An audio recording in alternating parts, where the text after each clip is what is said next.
Okay, so I'm gonna do what'll probably be hopefully a quick little stream today because it's kind of late here already. Um, but today I'm planning on working on the RTC. So as I mentioned last time, the real-time clock. So the NR52 has a built-in real-time clock peripheral. It basically acts like a timer, and we're going to be adding real-time clock support to come up with an actual like clock driver for our device, so that instead of kind of being forced to rely on one of the kind of high frequency timers that come with the board itself, we can use one of the low frequency timers. So the one that's based on the 32768 hertz real time clock on there. So hopefully one will get a little bit more accurate, clock timing, at least compared to a wall clock, even if it's a little bit lower resolution. And then eventually, once we get low power mode going, on the NRF52, it has support for basically turning the system off except for the low frequency clock. So if we want to start doing some low power stuff, this will be nice because we can keep our clock running in the background and not and keep time going while we're powered off. So yeah, so I should probably give the quick intro. So this is the Internet of Streams project. I'm working on building a wireless sensor nodes network from mostly scratch as a hobby project based on the Decawave DWM 1001 board. I can give my plugs. My company Fair System sponsors this, and if you're interested in learning more about embedded Rust, I need a web browser.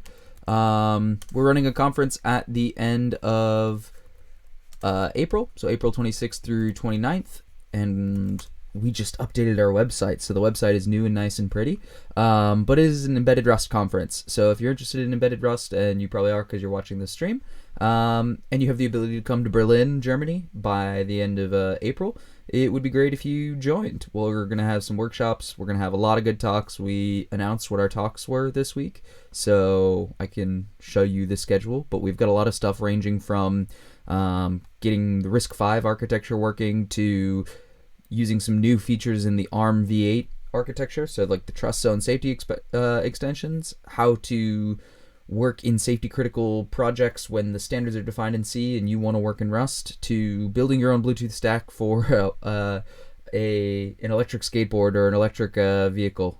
So we've got a really good lineup. I'm really super pumped about it. I'm kind of sad that I won't really be able to watch any of it because I'm going to be running around making sure that the event goes off seamlessly.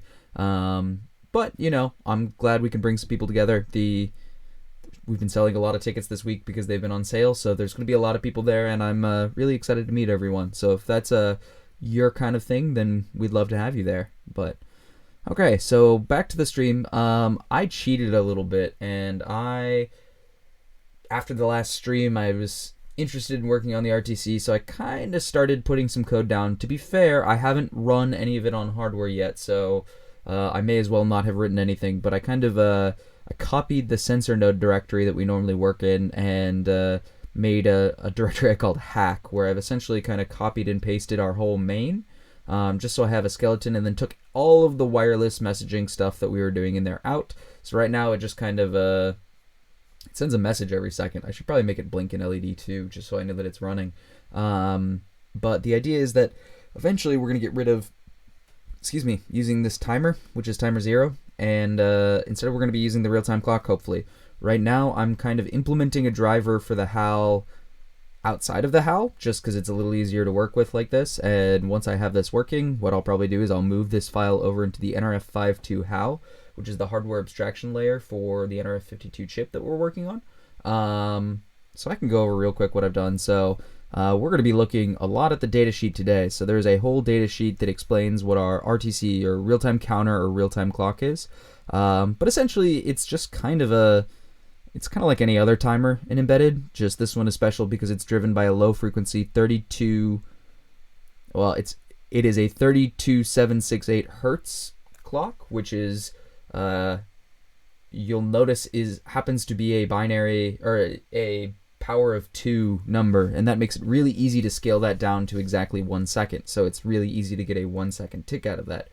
We're probably going to want something a little higher frequency than that, just so we can do, things in the order of milliseconds. I don't think we need to go down all the way to single milliseconds. For something like that, we'd probably use a high frequency clock. But for our wall clock, just to get something slightly more precise than 1 second, we'll probably have something like we'll need to choose some subdivision, and you can only subdivide this in kind of a binary sort of way. Well, you can divide it arbitrarily, but it'll come out to an uneven number if you don't. To keep my life easy, I'll probably make it a power of 2, just so it's a little easier. So what I'm initially thinking is for my actual wall clock that I use on the system is I'll probably use something that is 128th of a second, just so I have a clean 128 ticks per second. That way we can get something on the order of 10 milliseconds of accuracy, while still keeping the math fixed point and easy. Essentially, if you just wanted to get the number of seconds, you just have to mask off some bits, and then you have a clean division. So not necessarily a clean human base 10 division, but a clean computer base 2 division. So step 1 is going to be just getting the real-time clock going and ticking and making sure that it actually works. And then the second step will be probably getting it to feed into some kind of like higher level abstraction, like a clock, where it just keeps track of what time it is. And then eventually I'm going to have to figure out something for how we handle rollovers, because this is a 24-bit timer, which means they provide some stuff in the datasheet here where they do the math for you. But where does it say? They say rollovers. So if we did something like, they have 100 hertz there. So if I had something, I think this is that number. It's going to roll over. Well, hold on. Let's do the math. That's easier. So we have what is it? Hex 1 shifted to the 24. So that's this many. So let's make it easier because it's a 24-bit timer, which means it rolls over then, -1. So we've got, oh, that makes sense, of course, 6 Fs. So if we take our 6 Fs and divide it by, if I have a 128 ticks a second, so it's going to be divided by that, which means we have, 131,000 seconds per rollover. So if we take that divided by 60 seconds in a minute, that divided by 60 minutes in an hour, that divided by 24 hours in a day. So our clock's actually going to roll over every day and a half, which is not horrible. But we'll need to handle that, because otherwise, if we just had some kind of well, we may not even need to handle that. We may just, let it roll over, and then our higher level abstraction actually manages the rollovers, where essentially I'll probably just break this into like maybe just like a 64-bit number of ticks, because if we have OX, what would it be? FFFF 1 2 3 4 1 2 3 4 divided by 128. That divided by 60. That divided by 60. That divided by 24. We're gonna be okay for forever. That divided by 365.25. Let's take leap years in there. We're still at 4 billion years. I don't think our embedded system's going to last 4 billion years. To be honest, could I even get away with that at just 32 bits? 3, 4, 1, 2, 3, 4. So 1, 2, 3, 4, 1, 2, 3, 4. So that, in fact, I know if you have per millisecond ticks, then you get about 56 days. So 56 days times 128. That divided by 365.25. It's 19 years, and our embedded system is also not going to last 19 years. So, to be honest, I'm probably just going to have 1/28th of a second in... Oh, no, it's not times 128. Nah, it's not exactly that good. Okay, XX, FFFF, FFFF, divided by 128, divided by 60 seconds in a minute, divided by 60 minutes in an hour, divided by 24 hours in a day, divided by, well, what is that? That's a year. So I'll probably write something better than that in a year. So maybe that'll be good enough for now. Maybe we'll just do that. Maybe we'll just have a 32-bit timer. Maybe we'll make it a 64, just, really future-proof ourselves. But whatever, let's start writing code. I put up a Twitter poll that was like, what do you like me talking about in the stream? Is it talking about general IoT stuff, talking about what I'm planning on doing and why I'm doing it, or do you like the actual coding? And the answer was just code. So let me pull up that poll just because, I can, and let's spend more time on it anyway. Because it's my stream, and I do what I want. So this is our... So what did it say? Twitter poll said they don't like blinky lights. 63% of people wanted to see or like seeing actual coding in Rust.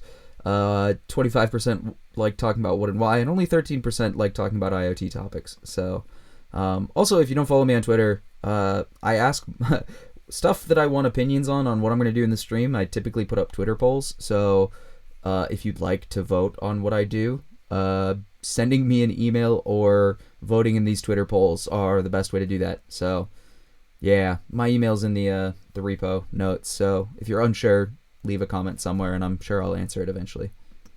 Okay, cool. So let me go through what I've already done. So I was looking at the datasheet, and essentially this is kind of a good overview of it, where we have this kind of the counter that, or the clock that comes in. So this is that 32 kilohertz clock. It goes through a prescaler, which is going to divide it. So you could divide it, for example, by 8, and then for every 8 ticks of the incoming clock, then the counter will increase. If you made the prescaler 32,768, then this counter would increase exactly once per second. And each time this counter increases, it causes a tick event, which can either be an interrupt or an event, which are slightly different on the NRF52, but we're going to kind of treat them the same for right now. And then you can also get an event every time this overflows. So again, this is a 24-bit timer, so you could get a tick every time this overflows. I guess technically we only have a 12-bit prescaler on there, so you can only divide it by 12 bits. It has things like compare and, well, it says compare and capture, but they're not actually compare and capture, they're just compare. So you could say like, if I wanted to get an interrupt every time it hit exactly halfway through, you could get an interrupt every time that it was halfway through, or you could do like 1/4, 1/2, 1/3, and then every time it overflowed, and then you'd have, an event every single time it overflowed. It has a couple compare and capture registers. I'm not 100% sure what you would use that for. So if you're an embedded person and you are watching this, leave me a comment either on the video or on IRC. I've got IRC burned in roughly here. So if you send me a message on IRC, I will read that. So if you know what you would want to use a compare and capture register for, not on all timers, but on specifically like a low frequency timer like the real-time clock, then let me know. Because I'm legitimately interested. I've only ever used the RTC or the real-time counter to implement a system tick that survives in low power mode and stuff like that. So yeah, most of the examples you'll see in Rust are using the systic timer, and that's just for a portability reason. The systic timer is based on the high frequency clock, so essentially it's kind of part of the ARM Cortex-M standard. It's not on all the chips, like the really low end ones, like the Cortex-M0s don't have it, or they're not required to have it, but because most chips do have it, we write a lot of our examples to use the systic timer just because it will work on everyone's machine. But yeah, if you've gone into low power mode or you change the frequency of that, it's going to move around, whereas this is going to be fairly fixed. So what I've actually done code-wise is, well, I'm going to go back to the datasheet again. You can see that this like low frequency clock ticks, and you get a tick on every event if the prescaler is 0. If you set a prescaler of 1, then it ticks on every other clock. We're going to make our prescaler 128. So every 128 of these it ticks, so whatever 128th of a second actually is, I don't know, 1 divided by 128. So essentially every 7.8 milliseconds we're going to get a tick. So we can round that to approximately every 8 milliseconds we're going to get a tick. And that's close enough. If we need something for higher precision timing, we'll probably start up a high frequency timer for that. But for generally, like, what time is it right now? That's probably enough precision. It's probably actually way too much precision, but you know, we'll start there. If we need more, we'll make it more. If we need less, we need less. But essentially, this is just like, this one's kind of fancy because it has a couple modes that you can support that help you support low power mode. And the compare registers, again, I don't think I'm going to use the compare registers. I'm just going to use the tick event for everything. So I'm just kind of like, let me also do a cargo doc open.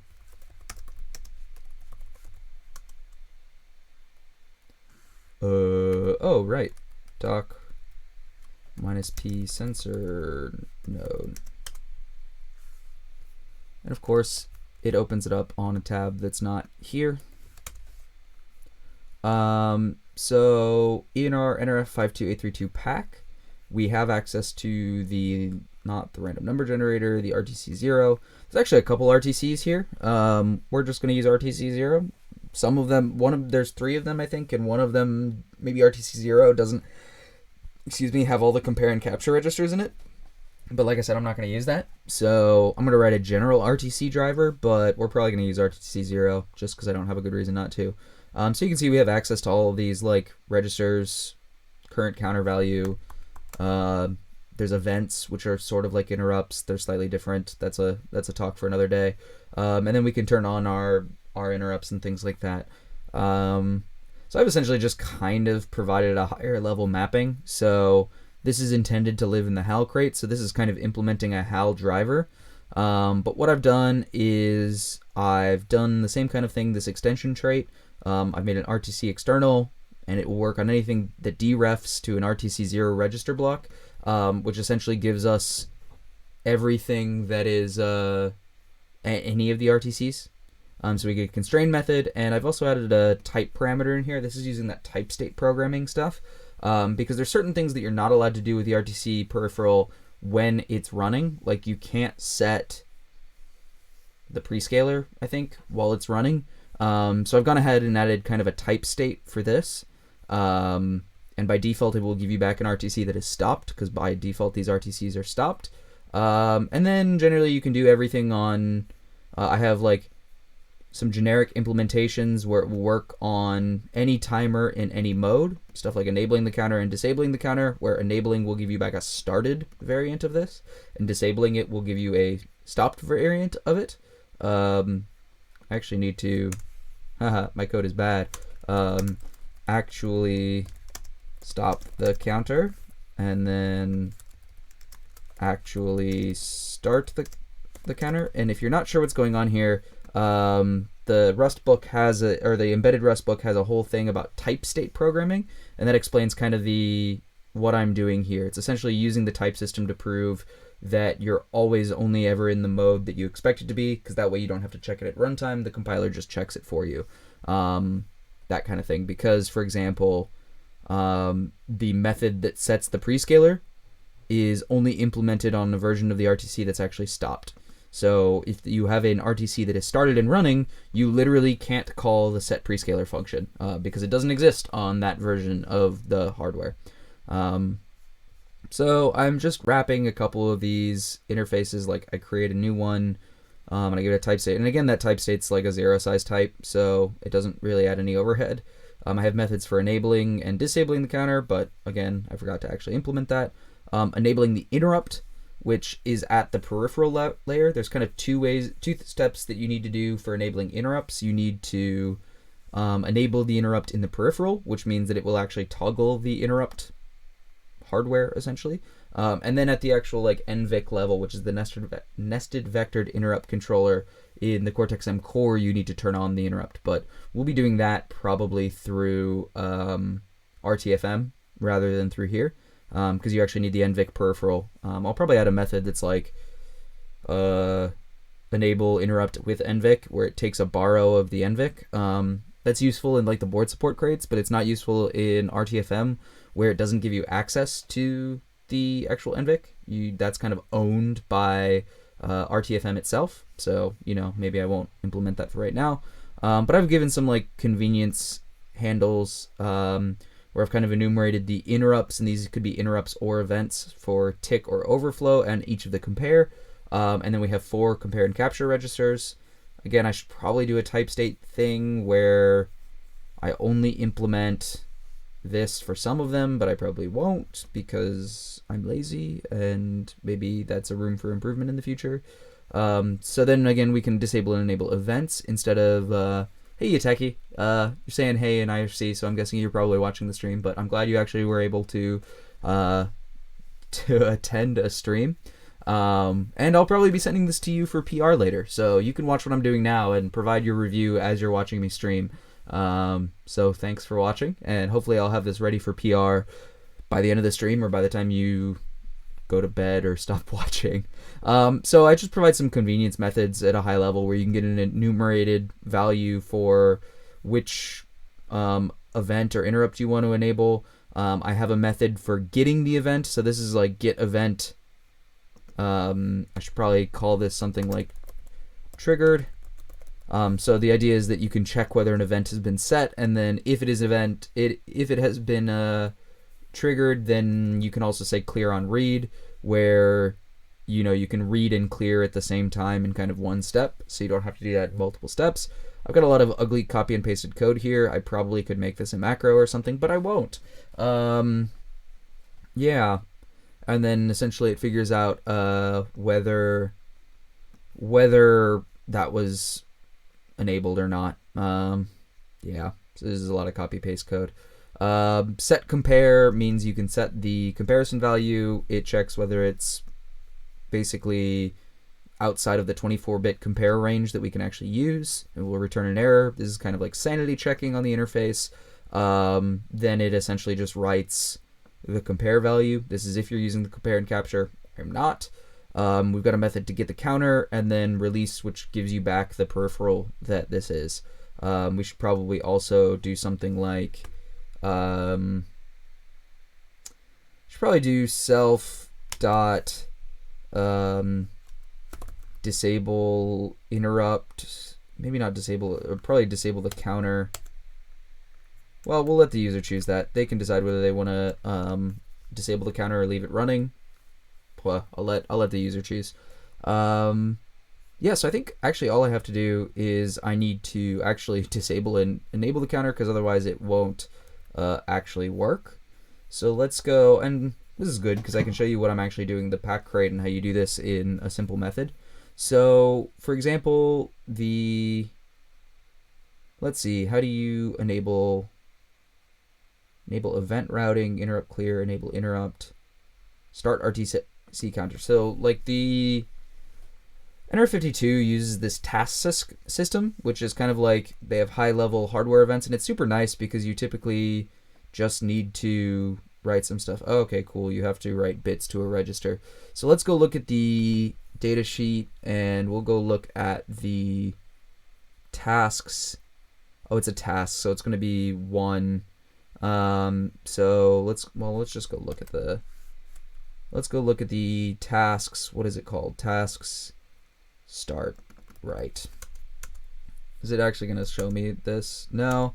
The one thing they don't super like, I actually really like Nordic hardware because their data sheet is actually very clear. The one thing they're not very clear on is this whole task and event system. I think there's one section up at the top that explains all of it, but then they don't really explain it throughout the datasheet. So if you're just reading the datasheet like I do, where you just use search for everything, it's not super clear. But I'm pretty sure you write a 1 to the task to trigger it, and so we're just going to do that. And if the counter doesn't start, then we'll know exactly why. So I go over to my pack, and because I have peripheral as self.perif, to start it, I'm going to do self.perif.tasks start tx. My autocomplete is picking this up from something else. Test start.bits, and this is going to be unsafe because, again, because they didn't enumerate this in the datasheet. SVD to Rust doesn't know what the valid values for this, even though it should be just basically binary 1 or 0. So I write 1 there because I know this, sets the task. And then that's our unsafe. And it's just unsafe because you can write arbitrary values to there, because essentially the generation tool goes, I don't know what's valid in these this whole range of 32 bits. We know, because we've read the datasheet, that 1 and 0 are essentially, or really setting 1 is the only thing you're allowed to really do here. But the code generation tool doesn't know because the SVD didn't know, that kind of stuff. So that's start, and then I think stop. Task stop is just the other one.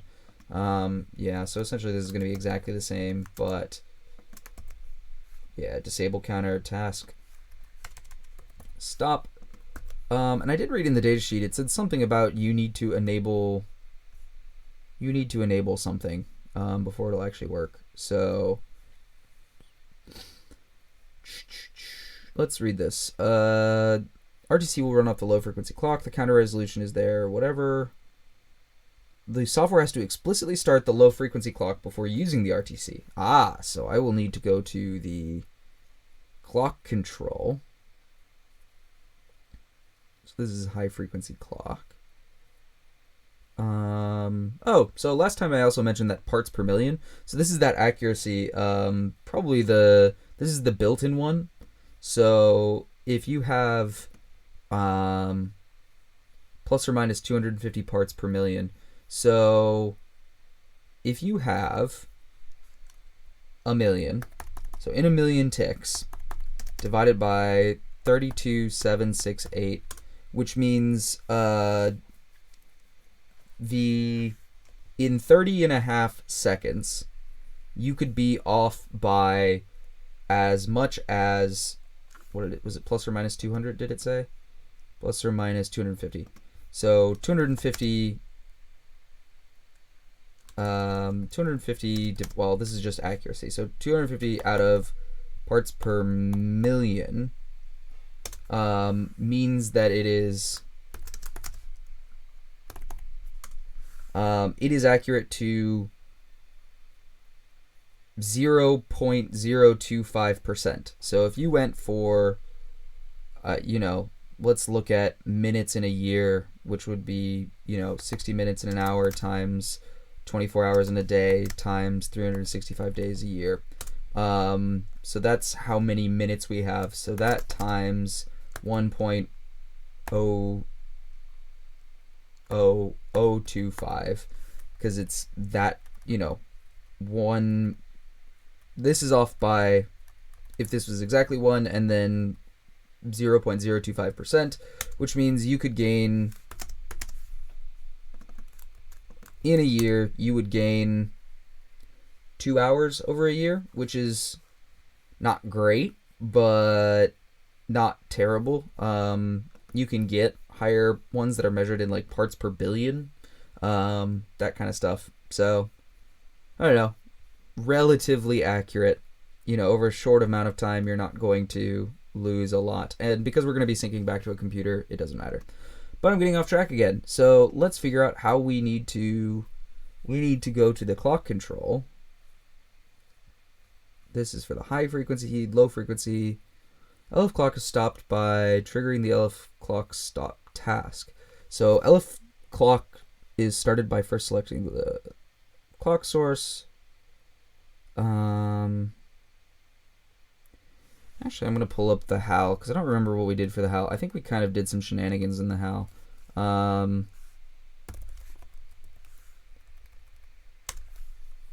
the clock, I think we just, because the clock's not super configurable on the NRF52. It's really just like, you're going to get 64 megahertz, and the only thing you can really choose is where you're going to get your 64 megahertz from. It's not in the HAL. It's in the common source clocks, clock config, low clock. So don't actually do anything. We probably actually need to do something more than this. So, let me go back and read that data sheet. This is going to be an exciting. The high frequency clock, I think just 32 megahertz there.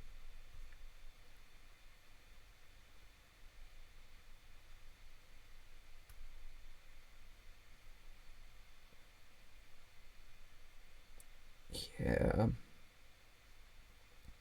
I don't know if this board has a higher frequency. Like, should I be using?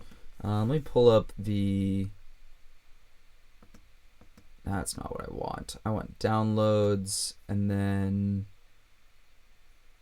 DWM 1000 dev schematic. Let's move this down here. So now we're looking at this schematic for this dev board. I want to see if they actually put a low frequency clock on this. Oh, this isn't going to be useful because this is for the dev board, and it just treats the module like a, this is just the power supply and stuff like that. Yeah. So actually, I don't need the DWM1. I need the DW1001 schematic. So I have to go to the DWM1001 module schematic. Luckily, they are very nice and they provide the schematic for this, so it is downloading right now. Schematic, and let's go down here. We have Bluetooth radio, iSpy. So this is the 32 megahertz, 32 megahertz clock. So that's our high frequency clock. Oh, cool. They do actually have an external. They have an external part. So what are you? If I were to look you up.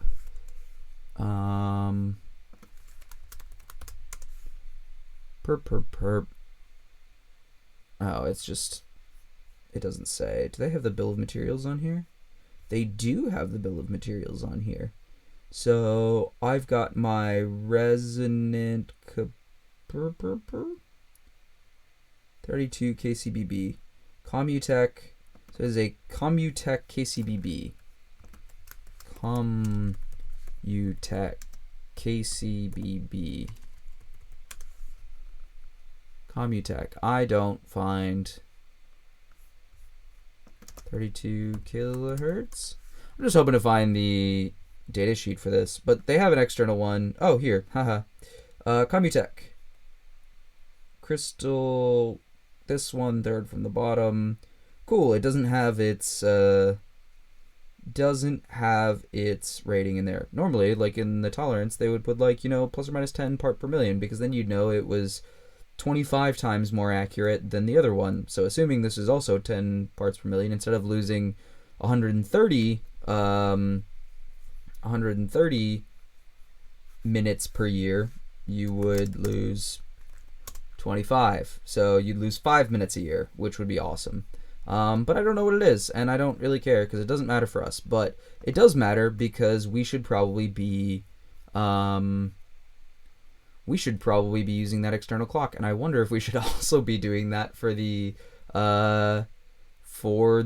external 32 megahertz clock. So maybe our NRF52 may not be living its best life right now. But whatever, let's just enable it for right now, and we'll live with that. And it's going to be not as good, but maybe in another stream I'll figure that out, because I've already been going for, this is the same thing that happened last time. I've already been going for like 40 minutes and I haven't really done anything. These streams are going to get really boring if I just talk about stuff. So let's actually write some code. Let's see. Okay, cool. I'm going to have to start my timer or something, but let's just do that.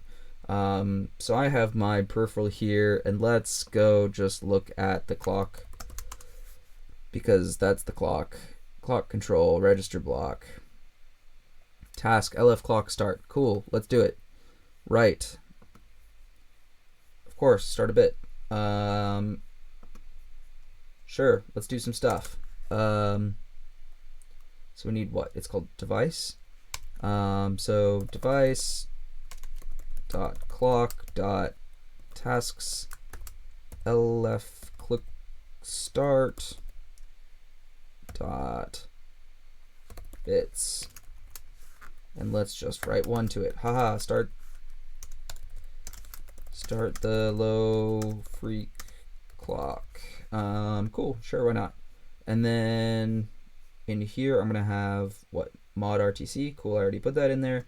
And let's have let RTC equal RTC or no, I have the extension trait. So I need to use RTCX. So I need to pull my trait into scope, and then I can do device dot rt. What is it going to be? It's going to be RTC0 dot constrain, and let's static RTC is going to be, what are you going to be? You're going to be RTC you're going to be RTC0 stopped. Let's just make you started. We'll start it in the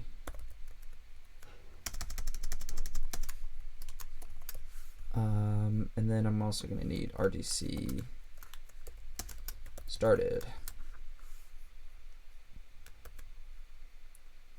Late resources must be initialized. Yes, they must be. RTC equals RTC. Cool. Cargo build. Let's see what it thinks of that. Oh, it sure doesn't like that. Oh, right. I need to pull some more stuff in. So from the HAL, I need RTC0. Is this a pub type? Did I remember to make things pub? Because I never remember to make things pub. Pub RTC. RTC not found in this scope. Use crate RTC. What are you talking about? Sure, right. 2018 module system. RTC. What am I forgetting now? I'm forgetting things.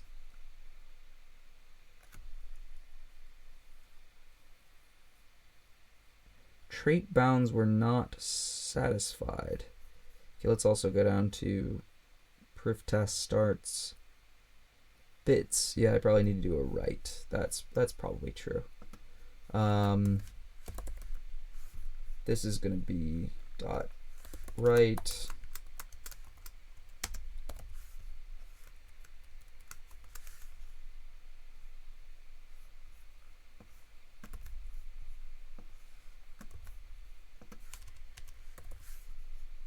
Do I remember to do that? I guess I remember to do it everywhere else. Just today, I was having a day. Start the low frequency clock. Dot write w dot bits. Cool. RTC not found in scope. Are you really? Use crate RTC. Right, it helps if you have the struct and the extension trait. Constrain. The trait is implemented in scope.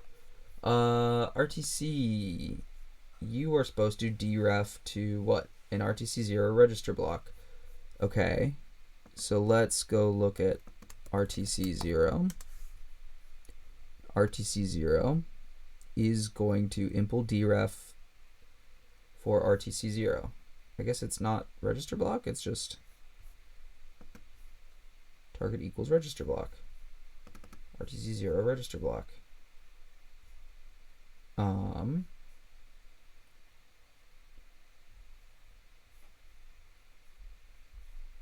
I need the deref trait in scope? Is that what's going on?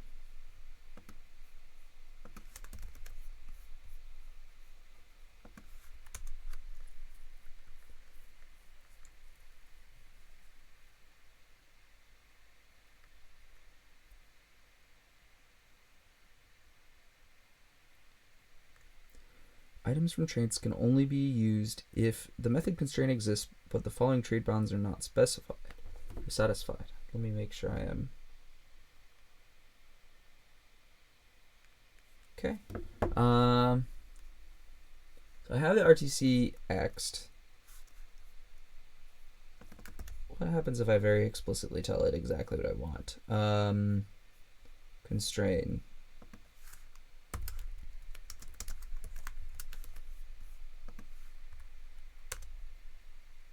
How does trait syntax stuff work? I can't remember.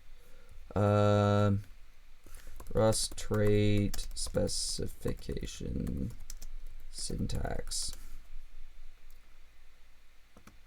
There is some kind of syntax that, oh my goodness. Searchability, you make me sad. Advanced traits.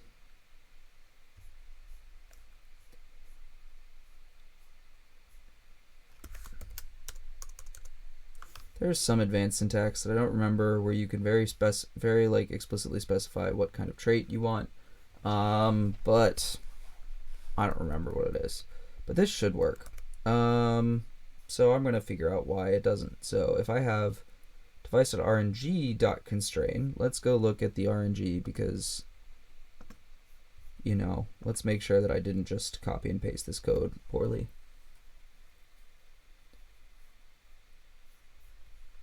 RTC, use the pack RNG, RTC0 and RTC0 equals RNG register block. Do I need a reference to that? I don't think I need a reference to that because I don't use that anywhere else. This is going to be James struggles with extension traits and figuring out what I have done wrong. Oh, it's trait function object. Okay, yeah, maybe that was the syntax that I was thinking of. And then it'll probably give me a clearer, I want RTC ext constrain object. Let's see, it will probably give me a more clear error here.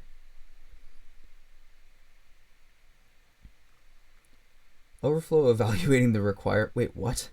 That is a weird error.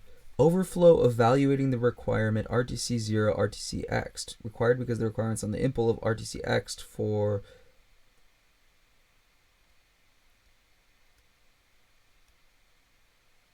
Oh, do I need to turbofish this? No, I don't think I need to turbofish this. RTC self. Is it because I'm doing my weird type state thing here? I don't think it matters that I'm using my weird type state thing here.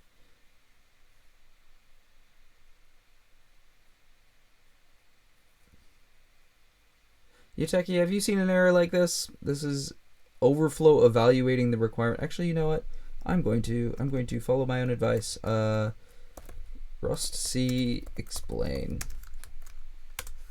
This error when there's a recursive trait requirement that overflowed before it could be evaluated. This often means that there's an unbounded recursion.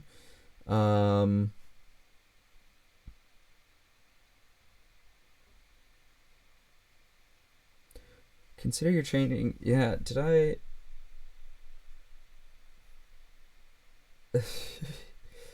Okay, what happens if I just get rid of my trait bound for right now? This is not the right thing to do because this will work everywhere. But let's see. Let's see if there's just I've screwed something up.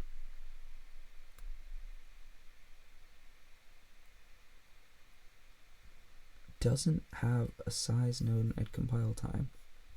I've probably made some very interesting type error here. Pub trait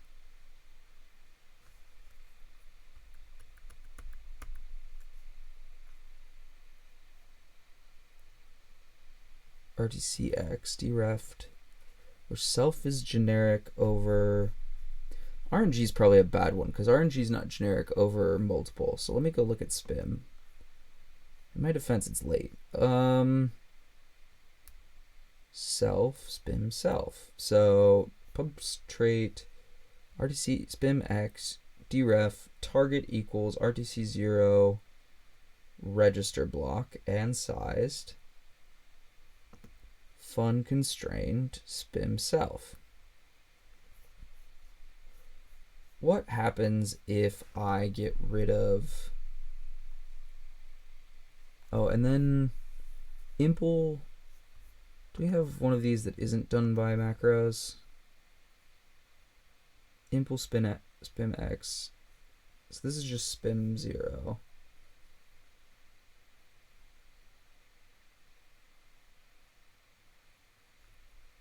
So what happens if I just, instead of making this a generic one, did I remove sized? No, sized is still there. I know what you're talking about, Yuteki. Sized is still there.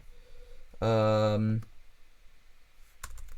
let's just do this not generic. Perhaps I've done something shenanigansy here. Impl RTCX for RTC0. Let's just implement this for one of them, and let's see if this makes our life happier and make sure that it's not some kind of unconstrained type parameter. Yeah, cool.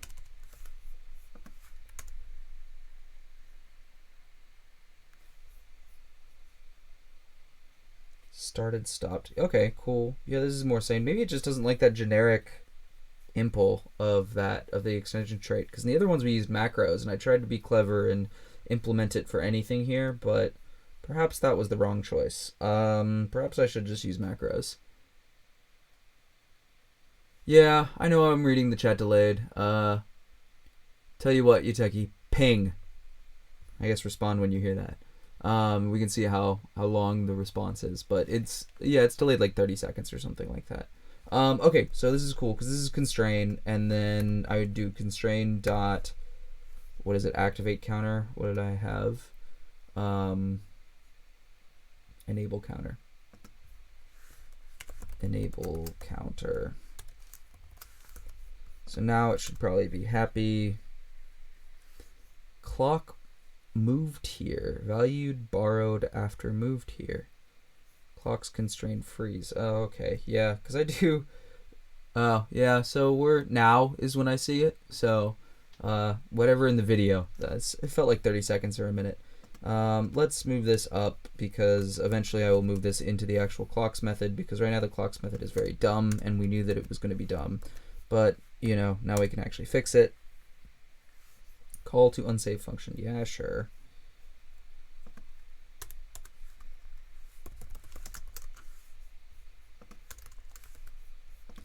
I just want my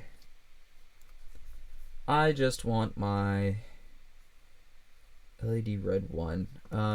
Let's take LED red one off of you, and we're going to have fun RTC task, which is going to be a function, and it is going to be a task. No, this has to match the name of the interrupt, doesn't it?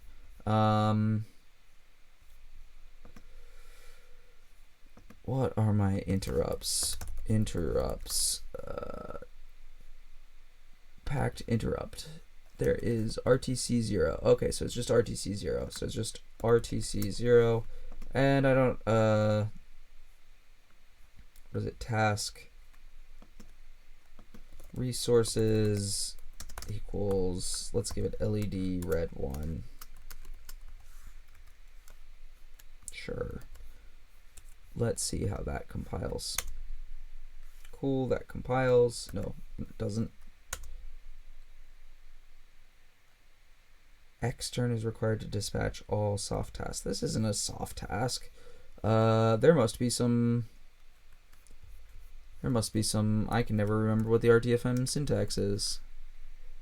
RTFM book. Let's go look at the RTFM book, because there's a very good book that has been written that explains how to use RTFM.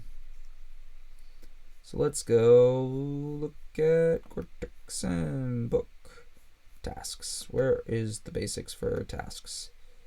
Yes, I have a task that is related to, don't want, this is the timer queue stuff. These are soft tasks. I want the actual,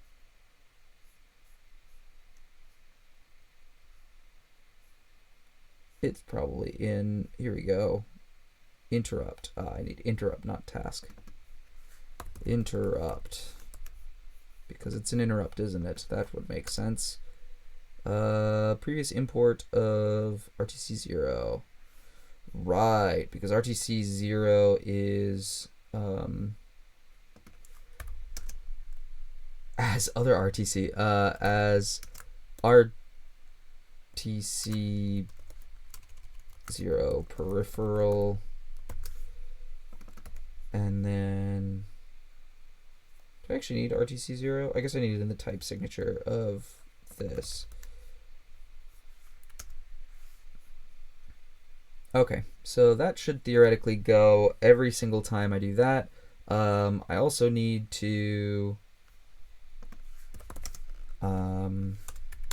RTC, I'm going to need the type from RTC. I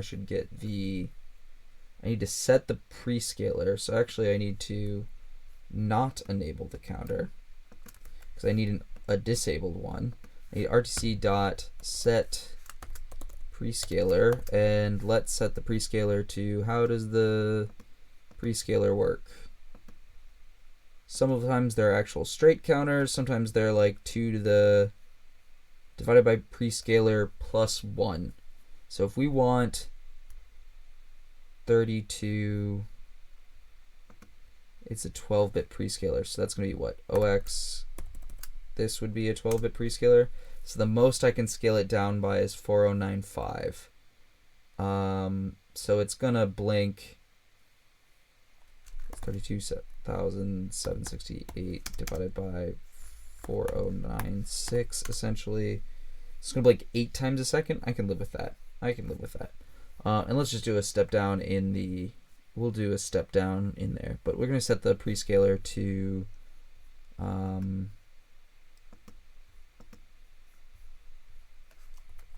FFF, because it is a 12-bit prescaler. So that's going to be, we're going to set our prescaler, and then we're going to do RTC dot start counter, enable counter, and then I'm going to do RTC dot enable interrupt, and I need, what is my interrupt type? RTC interrupt. I'm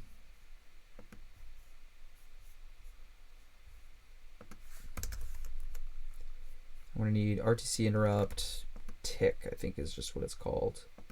So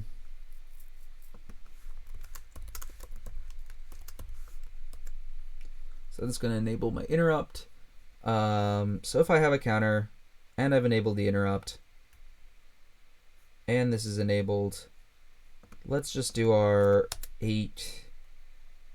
So does my LED have into push pull up?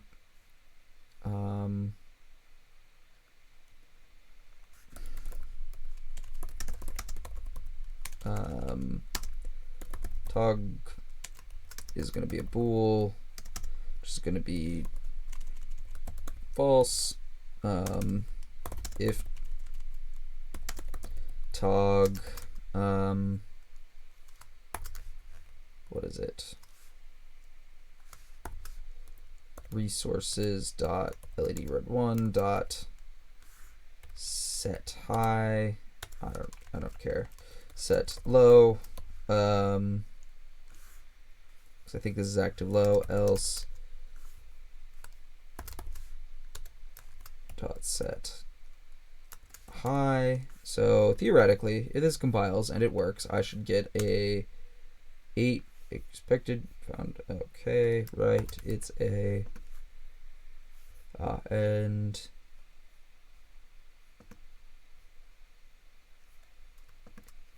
right. Enable counter, because that's not, it doesn't take a mutable, it takes, like, it consumes, so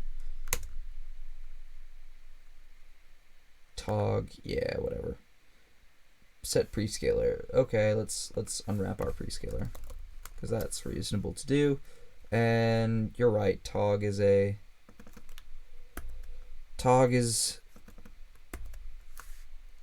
static mute, but again, these are special RTFM static mutes. I actually had someone ask me about core result, no method unwrap. Huh. Okay, cool. Well, I guess we'll drive debug. and probably partially and eq while we're at it. I can never remember. There's like a list of everything that you should drive if you're being nice as a library writer, but I don't ever remember what it is. So theoretically, this should give me an 8 hertz blink. Technically, this should give me a 4 hertz blink because it's going to blink on and off. So this is doing like a 2 to 1 step down just by the nature of what it is. So let's just do a cargo run. Where am I at? Oh, I'm also cd cargo run.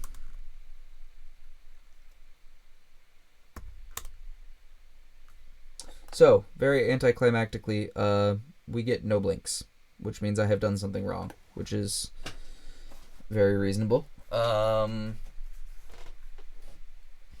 what do I need to do? I need to give it access to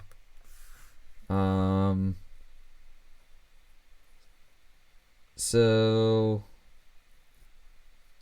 what I should have, I wonder if the optimizer has just gotten to me, but let's get the RTC, and let's, in the RTC, we'll logger.log,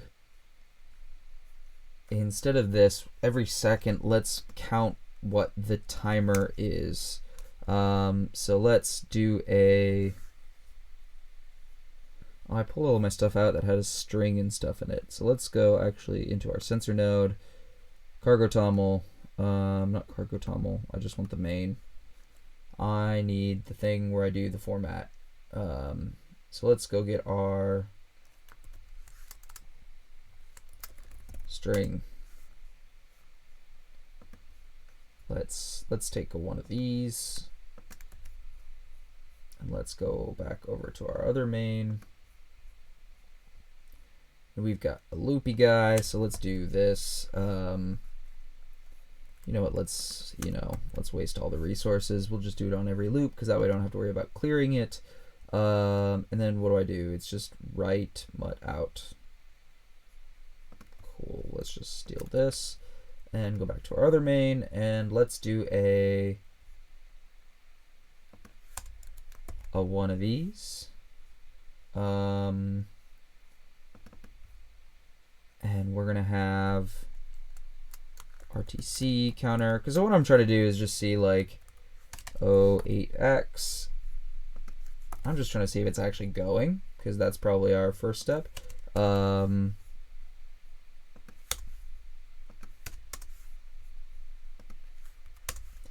And let's do resources dot RTC dot get counter. Oh, that one stays there. And then we're going to that is I think how that works. Right, because I need to do, I probably don't actually even need this because it'll automatically deref that on a function call. And I guess for this I probably also need a, if I'm looking at my logger, let's do a screen. Oh, that's an interesting thing that you've chosen to do there.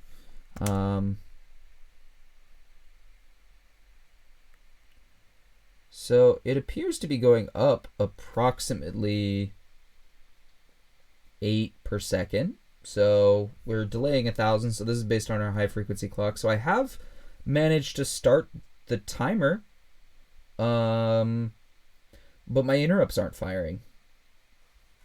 So have I missed something in RTFM for how you app attribute? Do I have to do something that enables interrupts?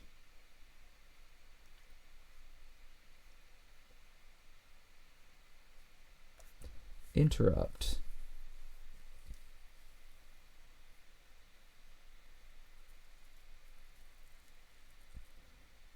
Let's see. Pend. Let's just do a let's do an ugly. we'll just pen the interrupt. Because if it's going, then it's going, and I have so RTC 0.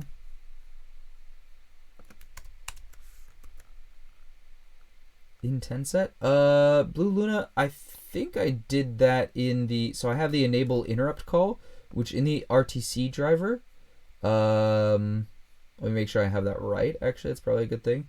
I don't enable the event yet, but I enable the interrupt, which should do an intent set for tick.set. So Blue Luna, I think I've done that already when I called my enable interrupt. If you know whether I need to enable the event as well, I don't think you need to enable the event based on, there's a diagram here. Because if I guess maybe I do. No, because that's event enabled. I wonder if there's like a global event enable that I need to do. Well, let's just, you know what, before we go ahead and do our hacky little pen thing, let's see what happens if we so let's not do that right now, but let's RTC dot enable event RTC interrupt tick, and then I'm going to look at the datasheet to see whether there's like a global. And actually, in my debug.gdb, it's bothering me. I like continue just running. Sometimes, some days I do like this, and sometimes I don't. For this right now, I do. I'm still getting like 8 a second, but still no lights blinking. Okay, so my counter is absolutely going, which is nice. I at least did half of it right. So that's with enabling the event. Let's do our manual little pending not a value. RTC 0. Oh, right. I need, where do I pull that into scope? Because I definitely pulled it into scope. RTC 0 as, do I have interrupt? No, I didn't pull that in. So it's in the pack interrupt. In the pack interrupt. So let's just manually in our idle task pen that just to make sure, a little bit of cross-checking. But I will see a much slower countdown.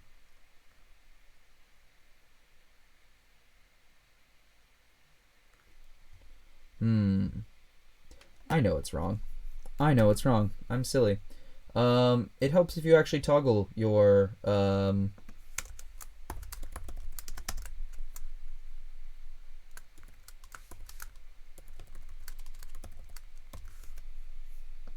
haha, toggling things.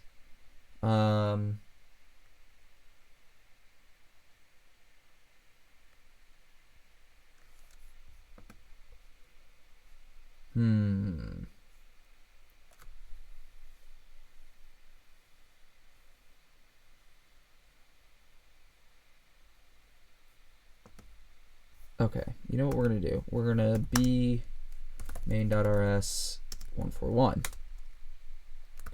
Be main.rs 141.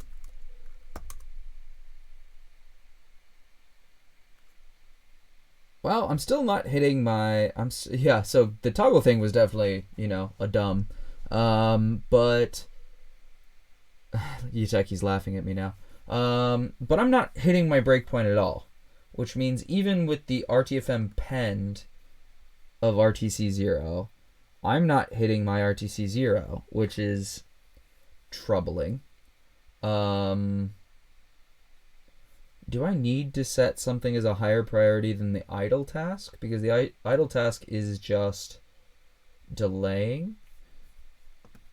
Have I set these to, do I need to set priority? Priority?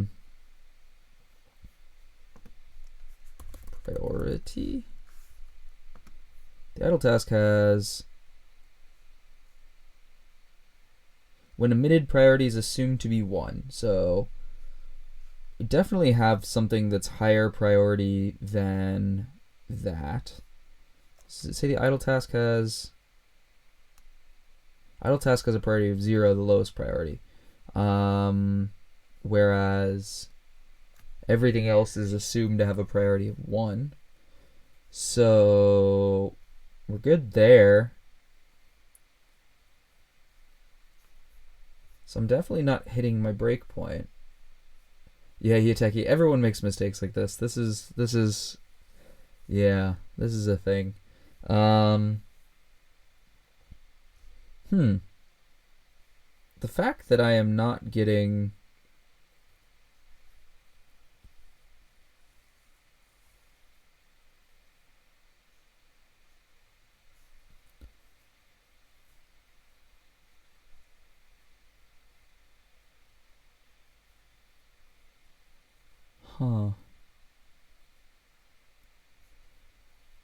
yeah, I don't know why that, I don't understand why that pend is not pending the RTC 0.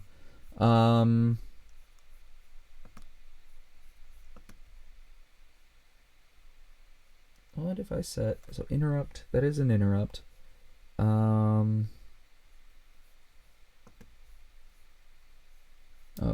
This is what I want. Tips and tricks starting a new project. Let's see if I have done something egregiously wrong. If not, I might just have to call it for today, and this might have to come down to, yes, I made the RTC tick at a reasonable rate, but I have not. Is there like a? I thought in RTFM you don't have to enable interrupts globally. In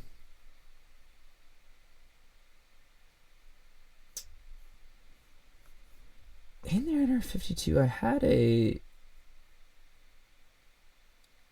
I had another version of this. Actually, it might have been in the DWM 1001. I had a pull request that I think I closed because it was old, but DWM 1001 RTFM. I had some RTFM projects where I know I had the interrupts going, but I think I was using the event system for that, to be honest. I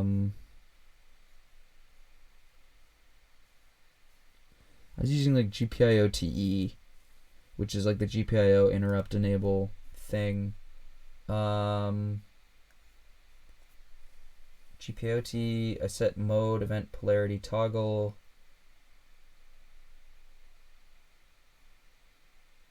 Switch pin, I set the intend set manually.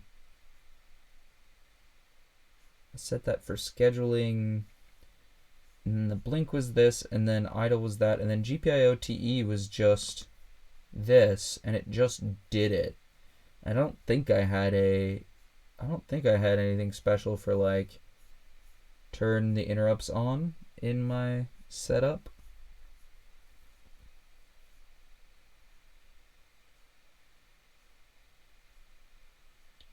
Nope, I sure didn't.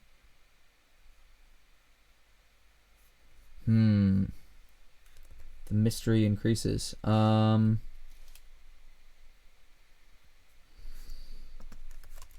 Interrupt.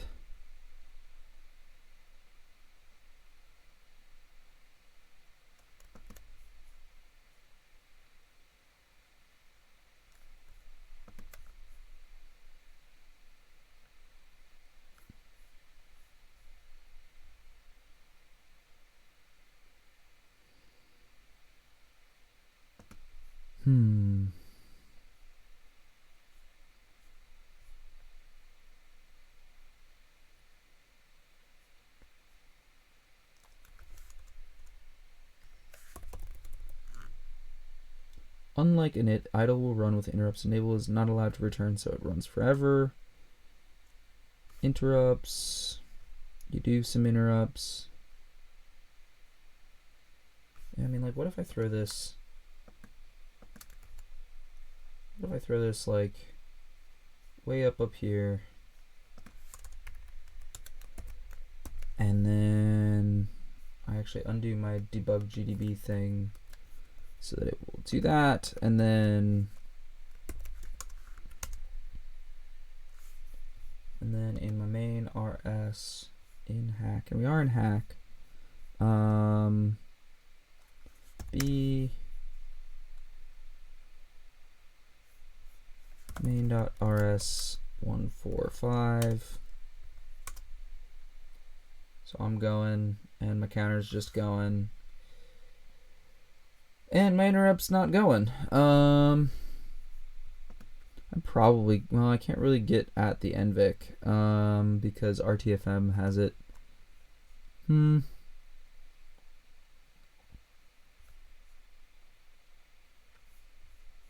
Okay, I want to try and set priority maybe. I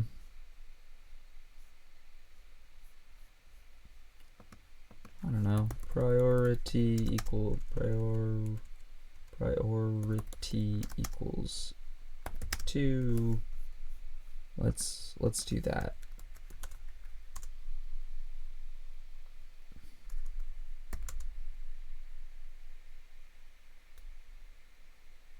No, it's really not. It's really not. Is that interrupt only enabled for something weird like RTC 0? I don't know. I'm gonna go RTC 0.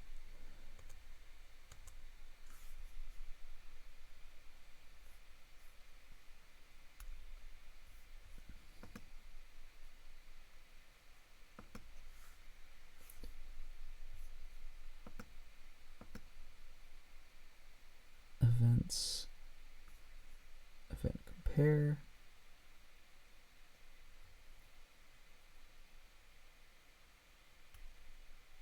From reading RTFM docs, I think it's more of something NRF specific missing than NVIC or RTFM. Yeah, I'm definitely missing something. I don't know. Like, there's, yeah, this is all here. Let's just look up interrupts. Like, is there some kind of, because there's like all the intent set registers, which are peripheral specific. I wonder if my intent set is not right for that, because I have enable interrupt RTC interrupt tick. But to be honest, even if I don't set the intent set, like the NVIC pend or the RTFM pend should kick off the interrupt, because this is how RTFM software tasks work, is they literally just pend an arbitrary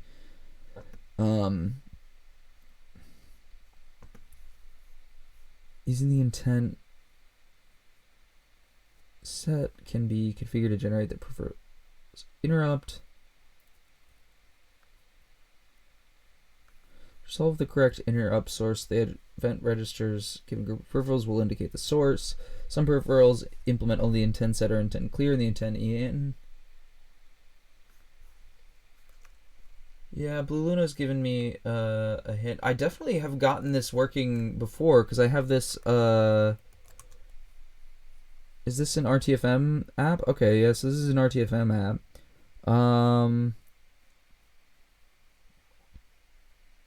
Yeah, I see you're messing with the low frequency clock source too. We should probably open up a PR to make this actual like clock. Yeah.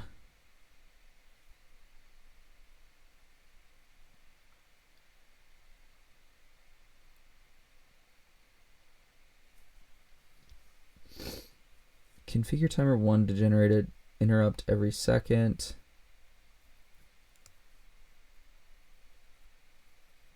So you get the RTC. I see your RTC. I see RTC 0.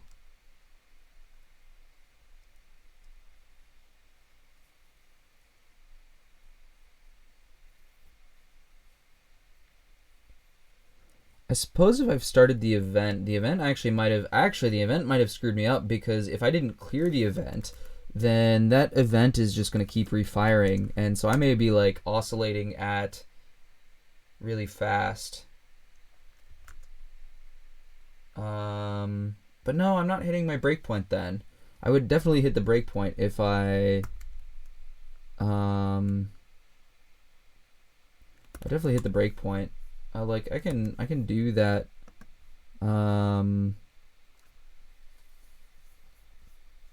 Let's see if I have the RTC dot, I don't know, not disable event, get event triggered.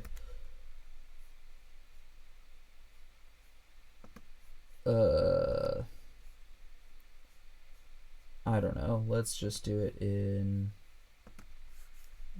You get the LED and you get the RTC, and let's go ahead and clear the event.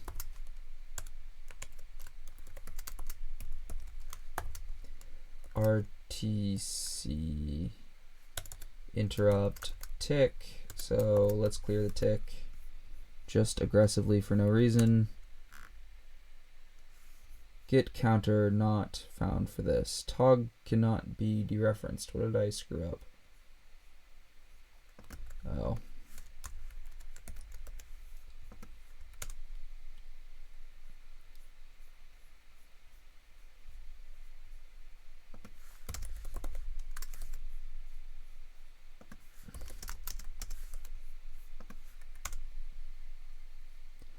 Method get counter for this. RTC. What do you get counter?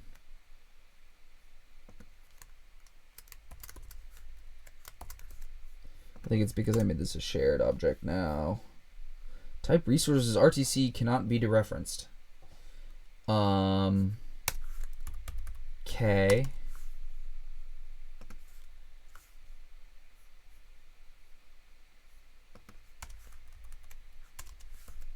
It's probably because I've decided to give it to 2 resources now. And I need to make it a shared object.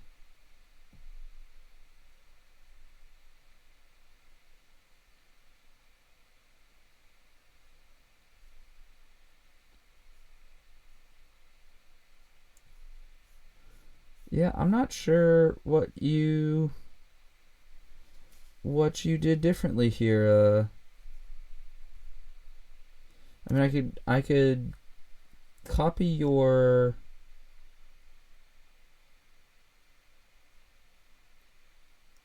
low frequency clock stuff. I wonder if that's okay. So let's do all of this, and do you clear your? Okay, well I guess.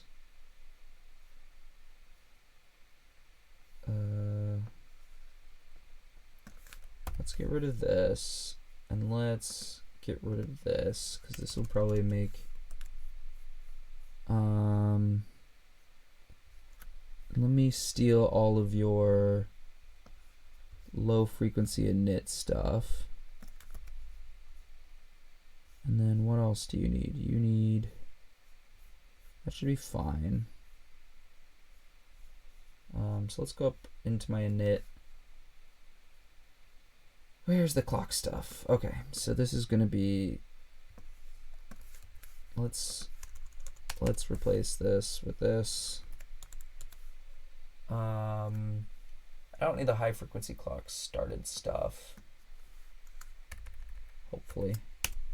I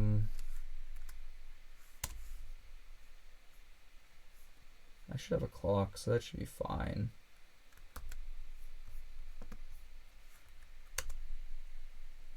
Oh dear.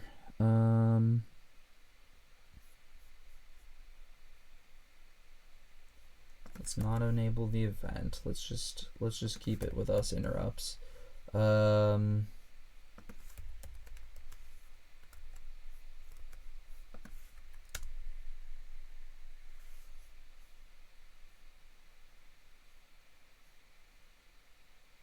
Task.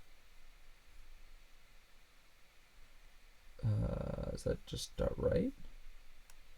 Have you actually tested this code, Blue Luna?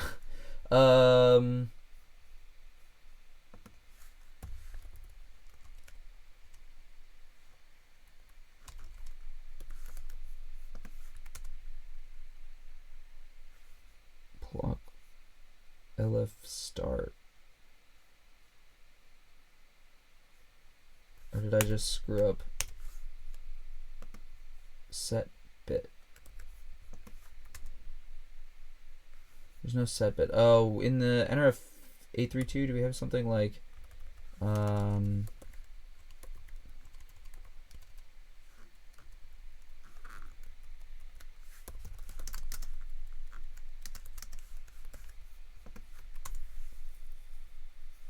events, LF clock started, bit is clear.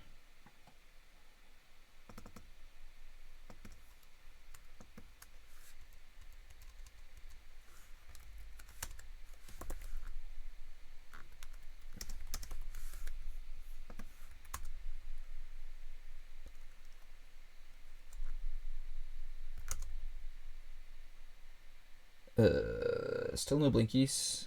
And then let's throw my breakpoint in B main.rs 163. Continue. I am certainly not hitting a breakpoint.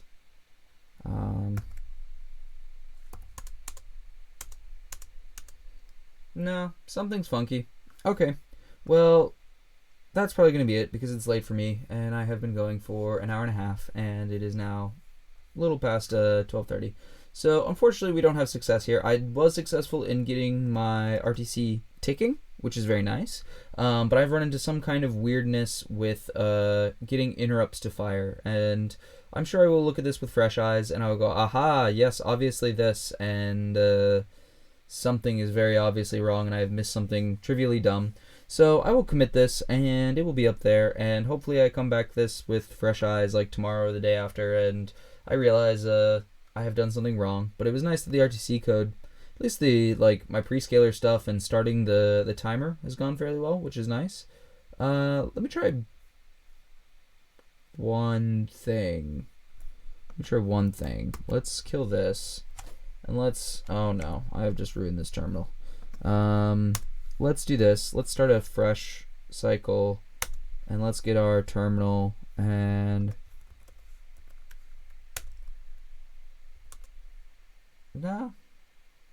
sometimes it's worth, sometimes the debugger confuses things. But no, doesn't seem like it. So that's today. So if you've been watching, thank you very much. And hopefully, or if I've done something very silly, open up an issue or send me an email or something like that, because it's very possible, because it is late, I have done something silly. But yeah, otherwise this is still under the implement RTC branch. I'll push this up to the repo.